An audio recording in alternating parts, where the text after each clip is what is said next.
लिए हम यही बोलेंगे ना, अपना खूंटा गाड़ने के लिए, अपनी शान दिखाने के लिए, इसीलिए तकरीर करते हैं हम। और आप ये मत समझिए, खुश मत हो जाइए कि सिर्फ मौलाना से पूछा जाएगा कि तुम तकरीर क्यों करते थे। आप लोगों से भी पूछा जाएगा। हुजूर फरमाते हैं आपसे पूछा जाएगा लिमाज़ा तस्माओ, तुम तकरीर क्यों सुनते थे। यही कहोगे एंजॉय करने के लिए, यही कहोगे जब मजमा में आते थे, जलसा में आते थे, जब तक बस खाली नातखानी होती रहती थी हम खूब झूमते थे, ऐसा वैसा, यही जवाब दोगे, इसलिए आते हो। कल कहोगे क़यामत के दिन अल्लाह हम नात सुनने के लिए जाते थे, कह सकते हो तुम? उसका जवाब मैं नहीं हुजूर देंगे, याद रखिएगा। और सिर्फ आप नहीं और सिर्फ मैं नहीं, जलसा करने वालों से भी अल्लाह पूछेगा लिमाज़ा तस्अलू, तुम ये जलसा क्यों कराते थे, क्यों करते थे ये जलसा। खुश मत होइए, कमेटी वाले भी यही जवाब देंगे कि जलसा क्यों करते थे। मालूम है आपको जवाब? क्योंकि आपको जवाब नहीं मालूम। और आपको जवाब मालूम होगा कहां से? आप तो उलमा को सुनते नहीं हो, तो जवाब कौन देगा? कौन आपको जवाब देगा? कौन आपको समझाएगा? क्योंकि आप समझना ही नहीं चाहते हो, आप सुनना ही नहीं चाहते हो। याद रखो, कल मैदान क़यामत में जब इन उलमा से पूछा जाएगा कि तुम तकरीर क्यों करते थे, अगर वो उलमा सच्ची नीयत लेकर, कौम को दीन सिखाने का इरादा लेकर अगर वो स्टेज पे आए हैं, दिखाव के लिए नहीं, शोबाजी के लिए नहीं, जुब्बा दिखाने नहीं, ताज दिखाने नहीं, अमामा दिखाने नहीं, तो वो अर्ज करेंगे मौला हम तकरीर इसलिए करते थे ताकि लोग दीन सीख लें, दीन सीख ले, इस्लाम को समझ जाए, अकीदे को बचा ले और अमल के मैदान में कामयाब हो जाए। आपसे पूछेंगे आप क्या कहोगे? आप क्या कहोगे? इसलिए ऐ मेरे नौजवानों, जलसे में आते हो तो इस नीयत से ना आओ, बल्कि इस नीयत से आओ कि जलसे में आएंगे, शायर की शायरी सुनेंगे, दिल मचलेगा, लेकिन खतीब की खिताबत समझेंगे, अकीदा समझेंगे, ईमान बचेगा, दीन सीखेंगे और रसूल की शरीयत के जानकार होके जाएंगे। और जलसा वालों से भी पूछा जाएगा ना, जरूर पूछा जाएगा कि अच्छा कौम से इतना चंदा तुम लोगों ने लिया था, काहे को लिया था, क्यों लिए थे? जवाब देना होगा, मैं नहीं कह रहा हूं, हुजूर फरमाते ये जवाब देना पड़ेगा जनाब कमेटी वाले को भी मैदान क़यामत में। तुमने इतना रुपया चंदा किया, उस चंदे से नबी की शरीयत का, नबी के दीन का क्या फायदा? मैं कड़वी बात बोलता हूं हजरात, बिंदास बोलता हूं। अल्हम्दुलिल्लाह नदीम भाई 2 तारीख तक कोई तारीख खाली नहीं थी, बहुत जलसा मैंने किया और 25 साल हो गए स्टेज की दुनिया में। मुझे रत्ती बराबर फर्क नहीं पड़ता कि दोबारा कभी आप मुझे बुलाओ या ना बुलाओ। क्यों? क्योंकि मैं जानता हूं आपके बुलाने से मैं जलसे में नहीं आ सकता जब तक गौसे आजम न याद कर, और आपके रुकने से मैं नहीं रुक सकता जब गौसे आजम न रोक दे। न आप मुझे बुला सकते हो न रोक सकते हो। यहाँ जलसे में वही होगा जो आपके चाहने से नहीं, वही होगा जो गौसे आजम चाहते हैं। बोलो गलत बोल रहा हूं मैं? इसलिए मुझे एक जरा बराबर फर्क नहीं पड़ता है आप बुलाओ या ना बुलाओ, लेकिन जलसे का मकसद समझो। आपसे पूछेगा अल्लाह जलसा क्यों कराते थे, क्यों कराते थे आप जलसा? एंजॉय करने के लिए जलसा कराते थे, बस खड़े होके सिर्फ नारा लगाना, जोर से ये कह देना वो कह देना, इसीलिए कराते थे? जी नहीं, आपको जवाब देना पड़ेगा। इसलिए अपने उलमा से करीब रहो। मैं नात का कभी विरोध नहीं करता हूँ, पूछिए नदीम भाई से, आज से नहीं एक जमाने से हम लोग स्टेज पे साथ रहते हैं। नात शरीफ जरूर सुनो, लेकिन जरूरत के मुताबिक, लेकिन तकरीर जरूर सुनो। और कमेटी को चाहिए कि तकरीर सबसे बेहतर वक्त में कराए, सबसे अच्छे वक्त में तकरीर हो, और फिर उसके बाद आप नात खानी का सिलसिला चालू रखिए। तो क़यामत के दिन जवाब आपको देना है, मुझे नहीं देना है। बात समझ में आ रही? बहरहाल पर्दानशी ख़वातीन इस्लाम तशरीफ फरमाए, मैं उनके ताल्लुक से चंद बातें रखूंगा। वो सुन लें तो मैं समझूंगा कि मेरी तकरीर कामयाब। गौर से मेरी गुफ्तगू सुनिएगा। अल्लाह के नबी सल्लल्लाहु तआला अलैहि वसल्लम इरशाद फरमाते हैं। कौन फरमाते हैं बोलिए? हुजूर फरमाते हैं। कहाँ फरमाते हैं? सहाबा के मजमे में। मेरे आका ने सहाबा के मजमे में मेरे आका ने एक सवाल किया, ऐ मेरे सहाबा जरा ये बताओ कि दुनिया की सबसे बेहतरीन औरत कौन है? सुभान अल्लाह। ऑल फॉल में आपको नहीं सुनाऊंगा, याद रखिएगा। हुजूर ने पूछा, मेरे सहाबा, मेरी माओ, बेटियों, मेरी बहनों, गौर से सुनना। नबी ने पूछा, मेरे सहाबा बताओ दुनिया की सबसे बेहतरीन औरत कौन है? एक सहाबी ने हाथ उठाया, ऐसे हाथ उठाया। आका ने मुस्कुरा कर पूछा, अच्छा तुम बताओगे? अर्ज करते हैं, सरकार मैं बताऊंगा। अच्छा बताओ तो दुनिया की बेहतरीन औरत कौन है? उस सहाबी अर्ज करते हैं, या रसूल अल्लाह, दुनिया की सबसे बेहतरीन औरत वो है जो पर्दे में रहे। सुभान अल्लाह। क्या फरमाया? दुनिया की सबसे बेहतरीन औरत वो है जो पर्दे में रहे। हुजूर ने मुस्कुराया और आका फरमाते हैं, कहा तो तुमने ठीक है, लेकिन जैसा जवाब मैं सुनना चाहता था तुमने वैसा जवाब नहीं दिया। वैसा जवाब तुम्हारा नहीं है। बगल में एक सहाबी तो वहां हाथ उठाया। मेरे आका ने पूछा, अच्छा तुम बताओगे? अर्ज करते हैं, सरकार मैं बताऊंगा। तो नबी पूछते हैं, बता दुनिया की सबसे बेहतरीन औरत कौन है? उन्होंने कहा, या रसूलुल्लाह, अर्ज क्या मेरे आका, दुनिया की सबसे बेहतरीन औरत वो है जो 5 वक्त पाबंदी के साथ नमाज पढ़े और पर्दे में रहे। जो 5 वक्त नमाज पढ़े। मेरी माओ, बहनों, बेटियों, गौर से सुनना, आज मैं तुम्हारे लिए तकरीर कर रहा हूं, क्योंकि ये लोग चले गए, तुम बैठी हो, तुम मौजूद हो, तुम मेरी गुफ्तगू सुनाओ। आका की बारगाह में साहबी ने क्या कहा? जो 5 वक्त पाबंदी से नमाज पढ़े और पर्दे में रहे। आका ने मुस्कुराया। मेरे आका फरमाते हैं कि तुमने भी तो ठीक कहा, लेकिन तुमने वो जवाब नहीं दिया जो जवाब मैं चाहता हूं। मैं चाहता हूं हजरत अली भी वहां मौजूद थे, थोड़े नाटे थे अली, वहां बैठे थे। जब इन्होंने सुना कि सहाबा जवाब दे रहे हैं, हुजूर फरमाते हैं, मैं ये नहीं, जैसा चाहता हूं वैसा जवाब नहीं मिला, तो ये थोड़ा सा और नीचे झुके और उकड़ू चलते हुए बाहर निकल गए। और चूंकि घर करीब था, दौड़े दौड़े गए और हजरत फातिमा से पूछते हैं, ऐ खातून जन्नत, मुस्तफा की बेटी, मेरी शरीके हयात, आज मुस्तफा ने एक सवाल किया है। सहाबा उठ के जवाब दे रहे हैं, लेकिन हर जवाब पर मुस्तफा फरमाते हैं कि मैं ऐसा जवाब चाहता हूं जो जवाब तुमने अभी तक नहीं दिया। तुम बताओ ना, दुनिया की सबसे बेहतरीन औरत कौन है? क्या पूछा? दुनिया की सबसे बेहतरीन औरत कौन है? हजरत सवाल का जवाब दो। हजरत फातिमा ने मुस्कुरा कर जवाब दिया, मेरे सरताज, अल्लाह के नबी तो इल्म के शहर हैं, आप तो उसी शहर के दरवाजे, और इल्म के शहर का दरवाजा फातिमा से सवाल कर रहा है। अब फातिमा जल्दी जवाब दो, जवाब क्या होगा? आप मुस्कुरा के अर्ज करती है, मेरे आका, मेरे सरताज, मेरे सरताज। इतना सीधा और इजी जवाब आपको नहीं आया? कहा बहुत साधा जवाब, इतना आसान जवाब आपको नहीं आया? कहा फातिमा वक्त ना ले, जल्दी बोल, मैं दौड़ के जानना चाहता हूँ, मैं नबी की बारगाह में हाथ उठाना चाहता हूँ, मैं सवाल का जवाब देना चाहता हूँ। कहा फातिमा जल्दी बता। हजरत फातिमा ने क्या जवाब दिया? मेरी बेटियों, मेरी माओ, बहनों, गौर से सुनो। हजरत फातिमा अर्ज करती है, मेरे सरताज, दुनिया की सबसे बेहतरीन औरत वो है जिसे किसी गैर मर्द ने कभी ना देखा हो और ना उस औरत ने किसी गैर मर्द को देखा हो।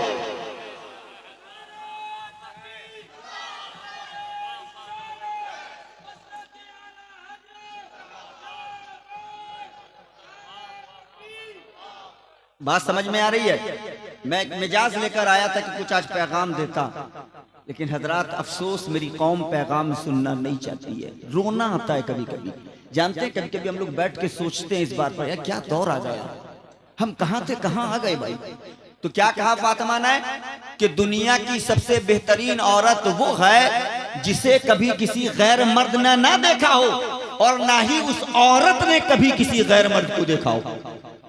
ये तो मुमकिन है, ये तो पॉसिबल है कि आपकी बेटी को कोई ना दिखाओ, आपके घर की बहू को कोई मर्द ना दिखाओ, ये हो सकता है। लेकिन ये मुश्किल है कि आपकी बेटी ने किसी को ना दिखाओ, ये मुश्किल है आपकी बहू ने किसी को ना दिखाओ। तो आपने क्या समझा इससे? और मैं आपको और थोड़ा करीब करना चाहता हूँ। आज हमारा माहौल किधर बिगड़ता जा रहा है? क्यों? कि हम उलमा से दूर हैं, हम उलमा से दूर हैं।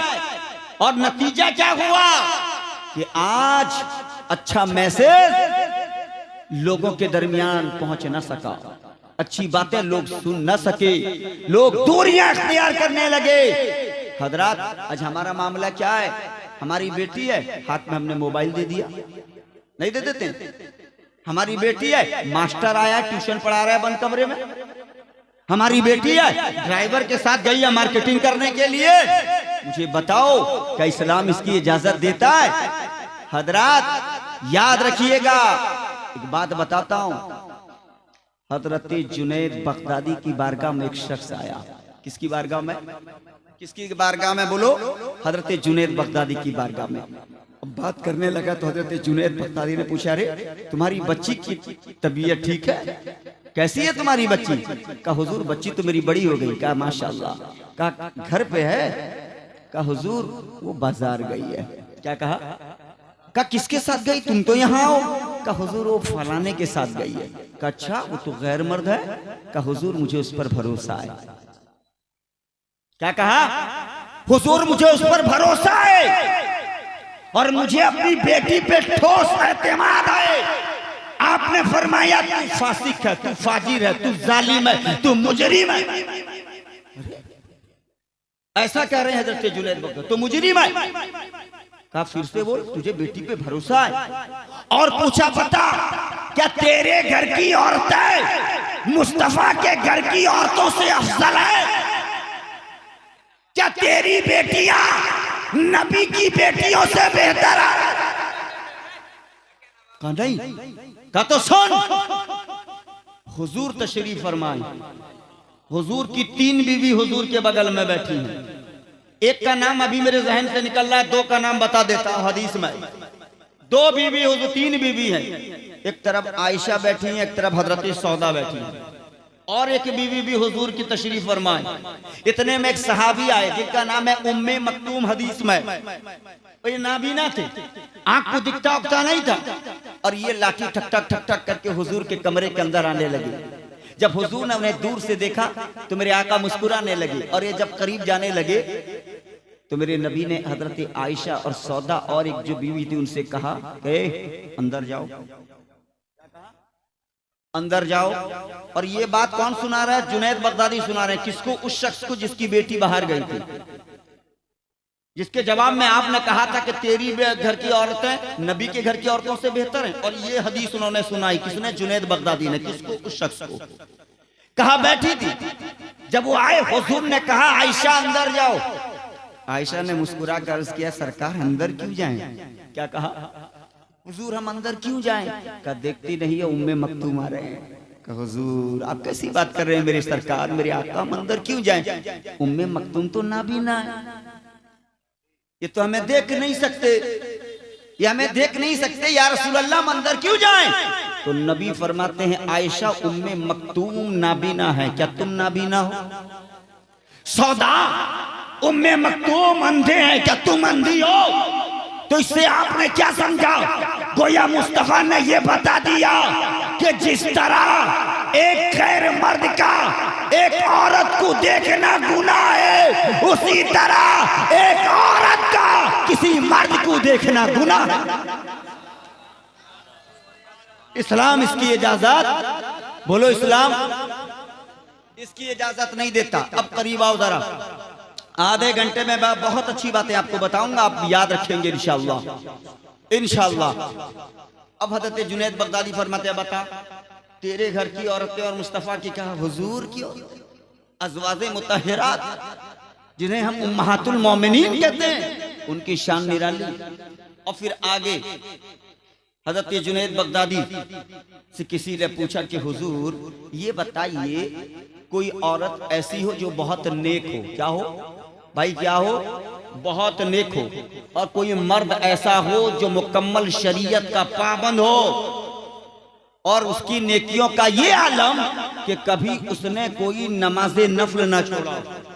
गौर कर रहे हैं आप भाई, सुन रहे हो ना मेरी माओ, बेटियों, बहनों, गौर से सुनना। जिसने कभी नमाज़े नफल भी ना छोड़ी हो, जिसकी कभी तकबीरे ऊला भी फौत ना हुई हो, इतना परहेजगार, इतना मुत्तकी हो, इतना नेक हो कोई मर्द, और वो किसी औरत के साथ बैठे, और औरत ऐसी हो जो बाशरा हो, पाबंद हो, शरीयत की पासदारी का मुकम्मल ख्याल रखती हो। अगर कोई ऐसा मर्द किसी ऐसी औरत को इल्म देना चाहे, पढ़ाना चाहे, और पढ़े जाने वाली किताब इस्लामिक हो, क्या शरीयत इजाजत देती है? और हम ट्यूशन पढ़ाते हैं मास्टर से बंद कमरे में। अब जुनैद बगदादी का ये जवाब लेकर जाओ। आप फरमाते हैं, सुनो, अगर पढ़ाने वाला हजरत हसन बसरी हो और पढ़ने वाली हजरत राबिया बसरिया हो, और पढ़े जाने वाली किताब कुरान मजीद हो, और फतवा जुनैद से पूछा जाए तो जुनैद हरगिज़ इसकी इजाजत नहीं देगा। आप कहां हो? हजरात उलमा से करीब हो, अपने मुआशरे को सुधारो। अब सेम मसला, गौर से सुनिएगा, सेम टू सेम मसला किसी ने हुजूर से पूछा। हदीस बयान कर रहा हूं, गौर से सुनिए। किससे पूछा? किससे पूछा? हुजूर से किसी ने पूछा कि या रसूल अल्लाह, अगर मर्द और औरत दोनों नेक हो, क्या कुछ देर कुछ लम्हा तन्हाई में बैठ के बात कर सकते हैं? यह हदीस में मौजूद है। हुजूर से किसी ने पूछा, या रसूल अल्लाह, अगर मर्द और औरत दोनों नेक हो, दोनों 9 मिनट का टाइम रह गया, मैं वक्त का बहुत पाबंद हूं, ठीक है, 21 मिनट में बोल चुका हूं, 9 मिनट रह गया। या रसूल अल्लाह, मर्द और औरत दोनों नेक हो, आका क्या एक जगह बैठकर कुछ बात कर सकते हैं? तो मेरे नबी का फरमान सुनो। नबी क्या फरमाते हैं? मेरे आका फरमाते हैं, किस नेक बख्ती की तुम बात करते हो? सुनो, अगर हजरत जकरिया का बेटा हजरत यहिया हो, कौन? जकरिया नबी के बेटे यहिया हो, और मूसा की मां हजरत मरियम हो, हजरत ईसा की मां, हजरत ईसा की मां हजरत मरियम हो, दोनों एक जगह बैठ के बात करना चाहे, मसला मोहम्मद से पूछा जाए तो मोहम्मद इसकी इजाजत नहीं देगा। तो किस नेक बख्ती की बात आप कर रहे हो? हुजूर फरमाते हैं कि ईसा की मां मरियम हो और जकरिया के बेटे यहिया हो, और मसला मोहम्मद से पूछा जाए तो मोहम्मद इसकी इजाजत नहीं देगा। क्या हो गया आपको? आप मोबाइल देते हो बच्चों को, आप अपनी बेटियों को छोड़ देते हो, वो बाजार जा रही है, वो मार्केट जा रही है, वो कॉलेज जा रही है, वो स्कूल जा रही है, आप उसकी गाइडिंग नहीं करते। तो हजरात, आज कौम की हालत बद से बदतर होती जा रही है। तुम कब सुधरोगे? तो मेरी माओ और बहनों, तुम भी गौर से सुनना। अगर तुम मुसलमान घर में अल्लाह ने तुम्हें पैदा फरमाया है तो फातिमा की कनीज बन के तुम्हें जिंदगी गुजारनी होगी, फातिमा की कनीज बन के तुम्हें जिंदगी गुजारना होगा। ऐ मेरे बुजुर्गों और दोस्तों, आखिरी बात कह के मैं अपनी गुफ्तगू को समेट रहा हूँ। हजरात, याद रखिएगा, पहले इस्लाम को सीखो, इस्लाम को समझो, दीन को सीखो, दीन को समझो। हजरात, ये मदरसे तो इसलिए बनाए गए थे ना, ये मदरसे आज इसलिए बनाए गए हैं कि आपके छोटे छोटे बच्चे ये मदरसा जाएंगे तो दीन सीखेंगे, दीन को समझेंगे। लेकिन मैं पूछता हूँ, ये जलसा किस लिए किया जाता है? 1-1 लाख रुपया क्यों खर्च किया जाता है? 5-5 लाख क्यों खर्च किया जाता है? तो इसका एक जवाब मैं आपको देकर जाता हूँ। मदरसा इसलिए बनता है कि आपका बेटा उस मदरसे में जाए और इल्मे दीन की दौलत से माला माल हो, और जलसा इसलिए किया जाता है कि बच्चे का बाप जलसे में आए और दीन की दौलत से माला माल होकर जाए। तो अफसोस का मकाम है कि आप उलमा से दूर होते हो, आप उलमा से करीब होने की कोशिश करो।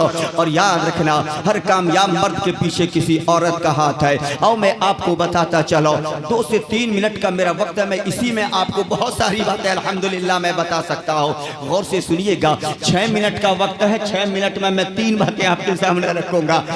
कोई शौक नहीं है मुझे तकरीर का, जरा गौर से सुनिएगा। आओ मैं आपको पूछना चाहता हूँ, इन माओ और बहनों की तवज्जो हमारी तरफ होनी चाहिए, उलमा की गुफ्तगू की तरफ इनकी तवज्जो होनी चाहिए। ये गुफ्तगू सुने, हर कामयाब मर्द के पीछे किसी औरत का हाथ है। अब दूर न जाओ, सरकार गौसे आजम को देख लो ना। जब गौसे आजम पैदा हुए, जब थोड़ा बढ़े हैं, जब मकतब गए हैं, जब मकतब में सरकार गौसे आजम पहुंचे हैं, उस्ताद ने कहा था बेटा पढ़ना शुरू कर। उस्ताद ने कहा पढ़ बेटा बिस्मिल्लाहिर्रहमानिर्रहीम। उस्ताद तो बिस्मिल्लाहिर्रहमानिर्रहीम में जाके रुक गए, लेकिन गौसे आजम की जुबान चलती रही, चलती गई। उस्ताद बैठा देखता रहा, गौसे आजम की जुबान चलती गई। और जब जुबान जाकर बंद हुई है तो वो 15वां पारा की आखिरी आयत है जिसपे गौसे आजम ठहर गए। तो उस्ताद ने पूछा था बेटा जरा ये तो बता, मैंने तो बिस्मिल्लाह पढ़ाया लेकिन तुम रुके हो 15 पारे की आखिरी आयत पर, इतना तुम्हें कहां से याद हो गया? तो गौसे आजम ने जवाब दिया था, सुनो ये मेरी माँ का कमाल है कि जब माँ के शिकम में था तो रोजाना माँ 15 पारा की तिलावत करती थी। मैं शिकम में रोजाना 15 पारा पढ़ता था, सुनता था। तो आप पैदा हुआ हो तो 15 पारे का हाफिज कुरान बन गए। बोलो माँ का कमाल है कि नहीं? और थोड़ा रुको, एक दिन हजरत बायजीद बुस्तामी बैठे हुए हैं। कौन? बायजीद बैठे हैं। अचानक दिल में क्या आया, माँ के पास गए, कहा माँ अल्लाह ने मुझे बहुत पावरफुल बना दिया है। माँ मुस्कुराने लगी। मैंने कहा माँ अल्लाह ने मुझे बहुत ताकत अता की है, मैं जो बोलता हूँ मेरा रब सुन लेता है, जो मैं मांगता हूँ अल्लाह अता कर देता है। माँ ने कहा चुप, माँ कह रही खामोश बैठ। कहा माँ सच बताता हूँ, मेरा दर्जा बहुत ऊंचा हो गया है, मेरा रब मुझसे राजी हो गया है, मुझे वो ऊंचा मकाम अता किया है। माँ कहती है बेटा ये तेरा कमाल नहीं है, तेरी माँ का कमाल। ये तेरा कमाल नहीं है, तेरी माँ का कमाल है। कहा क्या मतलब? कहा बेटा तुम्हें पता है बेटे मैंने तुझे पाला है, बेटा तूने मेरा दूध पिया है, लेकिन मेरे लाल सुन लो, जब जब तुम भूखे होते थे मैं दूध पिलाती थी, लेकिन मैंने कभी भी बगैर वजू के तुम्हें अपना दूध नहीं पिलाया है। और मेरे लाल ये भी सुन लो, जब तुम मेरा दूध पीते थे, जितनी देर तुम मेरा दूध पीते रहते थे मैं मुस्तफा पे दरूद पढ़ती रही। तो मेरे लाल ये तेरा कमाल नहीं है, तेरी माँ के दूध का कमाल। बात समझ में आ रही है? आखिरी बात सुनो, मेरे ख्याल से 1 मिनट का और भी टाइम है। कितना और भाई? 27 मिनट और भी बाकी है। 3 मिनट में एक वाकया हो गया। हजरात जरा गौर कीजिए, बाबा फरीद शकरगंज, इनकी माँ का हाथ है। हजरत शकरगंज माँ ने कहा बेटा जल्दी आ जल्दी आ। कहा मामा का अजान हो गई, बेटा नमाज पढ़ ले। कहा अम्मी नमाज पढ़ने से क्या मिलेगा? कहा बेटा तुम्हें गुड़ बहुत पसंद है ना? कहा देख अल्लाह सबको खिलाता है, अल्लाह गुड़ भी अता फरमाता है। कहा वो कैसे? कहा तू नमाज पढ़ना, मैं तुझे रब के करीब कर देती हूँ, इतना करीब कर दूंगी तो जब जब रब से गुड़ तलब करेगा तेरा रब अता फरमाएगा। क्या किया? मुसल्ला बिछाया, पहले से गुड़ रख दिया। हजरत बाबा फरीद नमाज पढ़ने लगे और माँ बताती रही, ये पढ़ते रहे। माँ ने कहा रुकू कर, बेटे ने रुकू किया, सजदा कर, सजदा किया।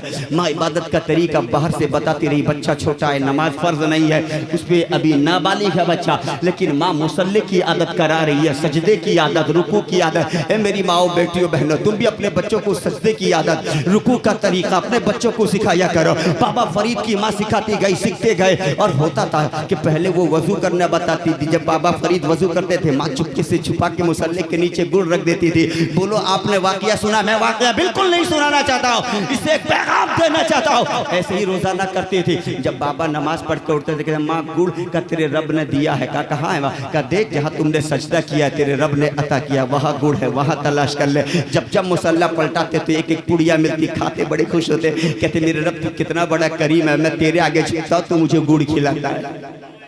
मैं तेरा सजदा करता हूँ तो मुझे गुड़ खाने देता है। अब वो 5 वक्त नमाज पढ़ने लगे। एक वक्त ऐसा भी आया कि महाबाहर जगी हुए थे, अजान हो गई, बाबा ने खुद मुसल्ला उठाया और खुद से बिछाया। जब माँ आई है तो देखा बेटा सजदे में है, बेटा रुकू में है, बेटा कयाम में है, बेटा कामा में है, बेटा तहियात में है। और माँ ने देखा कि बेटा सलाम फेरने वाला है। माँ ने दूसरा मुसल्ला उठाया, अपना सर सजदे में झुकाया और अपने रब की बारगाह में अर्ज करती है, मौला मेरे रब आज मुझसे देर हो गई है, बेटे ने खुद मुसल्ला बिछा लिया है।